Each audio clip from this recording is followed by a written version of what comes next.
Encore une séance de nette baisse à Paris alors que les craintes de mauvaises surprises sur le front du commerce international reviennent au premier rang des préoccupations des investisseurs. Après un rebond technique la veille, la consolidation a repris le dessus, entraînée par Donald Trump qui a fait savoir qu'il n'était pas satisfait des propositions chinoises en matière de protection de la propriété intellectuelle. Et puis pour enfoncer le clou, le conseiller économique à la Maison-Blanche, Larry Kudlow, a déclaré dans un entretien à la chaîne Fox News que la position de Washington vis-à-vis de la Chine n'avait pas changé, ce qui a donc renforcé l'aversion au risque sur les marchés financiers. Au final, le CAC clôture en baisse de 0,97% à 5 275 points à la veille de la fin du trimestre et cède désormais 0,69% depuis le début de l'année. Du côté des valeurs, les technologiques à l'image de STMicroelectronics et de Soitec étaient particulièrement fragilisés. Le secteur automobile, également sensible au thème du commerce international et à la menace de Trump de taxer les importations européennes de voitures, continue de reculer. Valeo et Peugeot se distinguent avec des replis respectifs de 5,47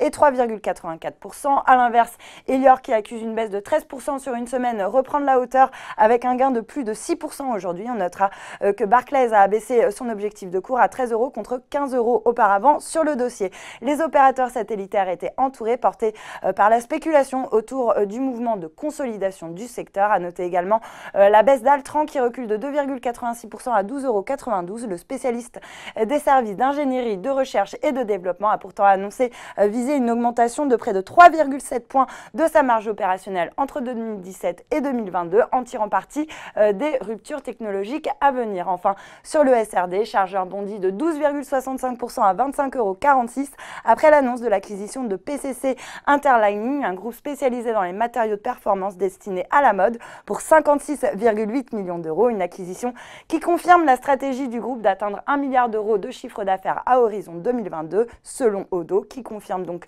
son avis à l'achat fort sur le titre et relève son objectif de cours de 31 à 32 €. Voilà, c'est tout pour ce soir, mais n'oubliez pas, toute l'actu éco et finance est sur Boursorama.